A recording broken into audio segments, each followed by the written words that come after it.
Hello, everyone, and welcome back to the Soulful Intuitive. Today is part two of our rejection series. We're going to get a little bit more in depth with that topic. We superficially touched up on a few things last time, and it just so happens that this week, the theme of the week has been rejection. I've been talking about it almost all week long with all my friends, a lot of my clients, and it is the universe signaling to us that this is the topic of the week or maybe the month. So February has started, and maybe this is what we have to tackle in order to have a wonderful spring ahead of us. So we basically touched up on what rejection is and what rejection can be interpreted as and what we can do in order to feel secure. So most of us have built an identity and self-esteem based on external gains and factors. We feel proud of our possessions. We feel very proud of our knowledge, our degrees, our circle of friends. We love our status. We love the attention that we might get from others, both romantically and platonically. And unfortunately, that level of self-esteem is very fragile. And I guess that's the whole point of being human, because anytime that any of those factors is taken out of the equation, then our entire formula is going to fall apart. So that's why most of us are constantly feeling insecure, because one day our finances are doing well, but our love life isn't. And one day our love life is doing well, and our friends are leaving us, or there's a dispute there. And one day all of those things are doing well, but our physique isn't doing as well, or our health is not doing so well. So the question is, how do we tackle that intrinsic feeling of insecurity? And I talked in depth with one of my good friends today about it, because we both were saying the same thing in different concepts. But basically, let's say that, you talk to your friends, people whom you value, and they tell you, you're such a wonderful person, you're so gifted, you're so successful, I value your friendship, I really value your input. And we do hear them out, but it doesn't really land on our heart, does it? So we can have a long resume of what has gone right in our life, but we focus on the things that didn't go well, the things or the people who didn't want us, or the comments that were not anticipated, or the results that were less than desirable. And why is it that we dwell on it so much that we let all the other good things go down the drain? So, and what my friend was telling me about, a situation where he feels rejected by others, by other love interests. And I just asked, well, how does it make you feel? And he said, it makes me feel insecure, or it really resonates with all those things in myself that I don't like, and all of my worst nightmares, all the things that maybe we're not proud of or we feel like we're lacking in. So how do we fix that? And how do we fill that void so the universe doesn't bring us more cases, or basically more mirrors that reflect those shortcomings in us? What is it about us that we can change for better? And what is it about us that we can just fully accept and be proud of? And what are the values that don't go away with the passage of time? Um, Can we build an entire identity based on our looks? Can we build a full resume on our financial assets that will make us proud? So what happens when we go through a financial crash or a Great Depression? Then do we have to hurt ourselves, or can we look past those illusions that are literal illusions? So how can we really feel good about who we are? For a lot of us who are blessed with parents, and for example, our good parents, when our moms tell us that you're wonderful, you're beautiful, you're gifted, and we like nod and we say, yeah, you're just saying that because you're my mom. And it doesn't really land on our heart most of the time because we feel like she's obligated to tell us those things. And then we also feel like when our partner who loves us or our friends who adore us are telling us the same thing, that it's kind of their duty to say those things, that it's really of no value. But when a stranger comes along and basically tells us that you're not worth it, or I don't like you, or you're not beautiful, you're not gifted, or you're not good enough for me, then we like live on it for days or weeks, sometimes years, and we can't get past it. It's because maybe that stranger struck a chord inside of us that we still need to work on. I was talking to another friend of mine, and I was just asking, why is it that a certain person came to me and basically um, confessed to me how they feel and how insecure they are, and why is it that I attracted it? And she just very wisely said, because your insecurity attracts other people's insecurities. So you like vibe together, and that's why they feel comfortable telling you, because you guys attract each other. So maybe instead of putting ourselves down, maybe we should look at those rejections as universe trying to tell us what we should work on and what we shouldn't build a healthy self-esteem upon, so we can be unshakable, so we can always have the sense of peace and love and self-esteem and self-worth, regardless of whether we lose a loved one or not, or whether we lose our money or not, or whether we are having some difficulty with our health or with our physique or with our ability to gain knowledge or to be very intellectual, because life is basically a series of ups and downs, and we're not always on the up. So a healthy self-esteem happens when it is deep in our core, and it's based on values that are not going to be weathered with time. And we need to always look inside and try to find those values, regardless of what our society puts value on. For example, kindness is always a valid currency. If you're kind, if you're compassionate, if you are good-hearted, if you're able to forgive, if you're able to reflect, if you're able to work on yourself, if you're able to repair relationships, if you're able to uh, be in service of others with your gifts, if you're able to make a change in the world for better, then those understandings of your real value. So we need to build a a healthy self-esteem and self-worth based on our very humanly possible, or very spiritual qualities that we have. Correction. Because, we as humans, we have so many different characteristics, it could be our voice or our gaze or our looks or our physiques or our talents, and and as amazing as they are really good to be appreciated while they'll last, but we can't really build a foundation of self-worth on that. It's as if you want to build a huge mansion on four fragile stilts. It just won't work.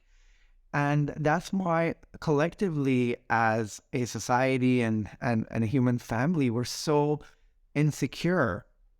And every time we look out into the world, we see these wrong emphasis on the external way to build yourself up, because like, how do you be healthier? Sure, but health also isn't a sure thing. Sometimes we're healthy, sometimes we're not. And as we get older, obviously our organs age, and we will experience um, the time that we won't be healthy.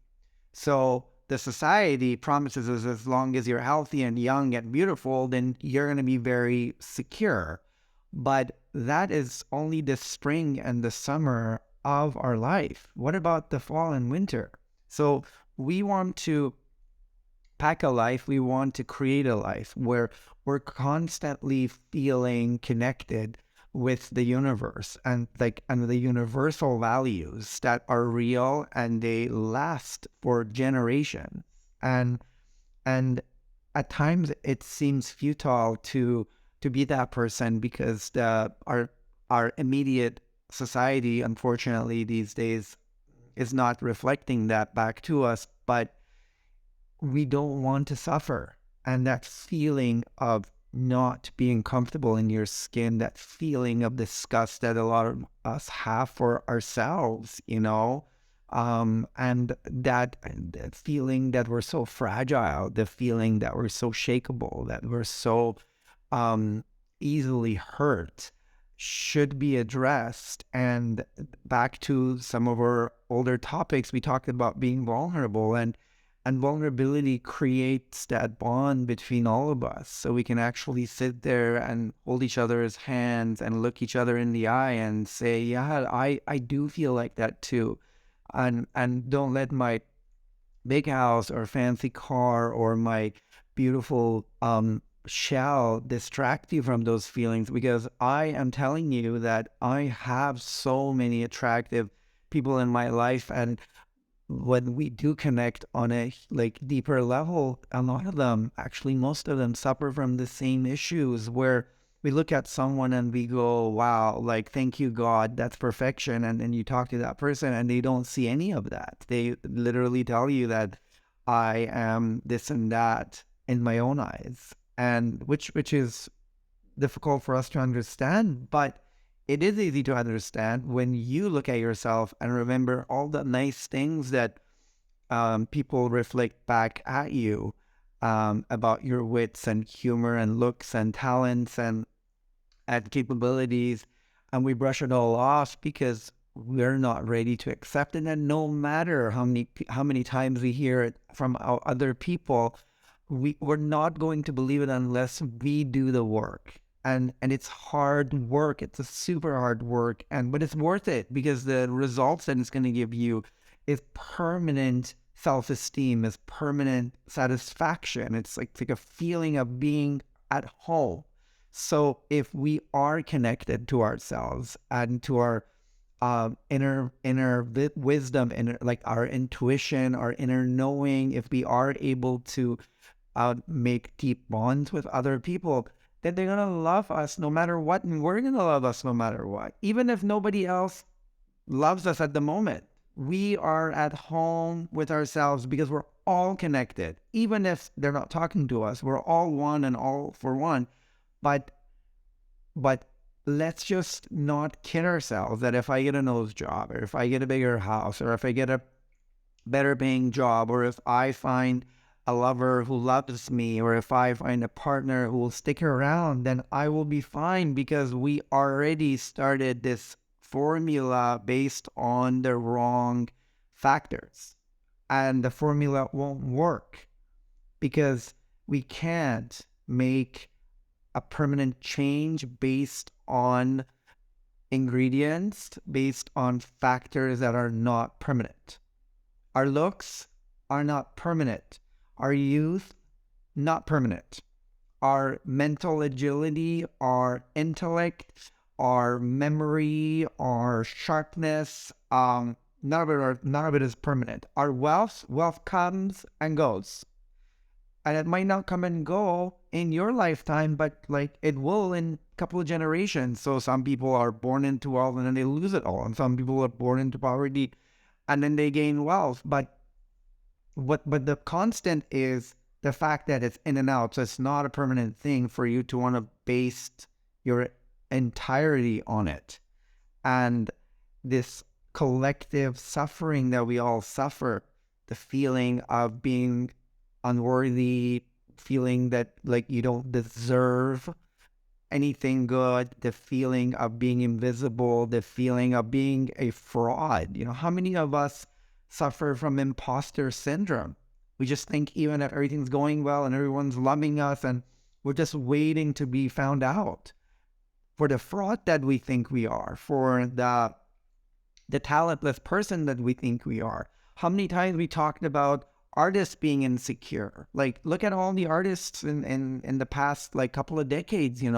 We have Michael Jacksons and George Michaels and Princes and Whitney Houston. These people were very, very talented. And I'm like just referring to pop culture icons because everyone's familiar with them. And they created these classics. They created like fame and success that was unknown to us, and with one or two bad albums or one or two less desirable critiques, they lost it. They lost their self-esteem. They lost that sense of genius. They lost who they were because they built an identity around it, because the successes that they had was their focus, not the gift that they had.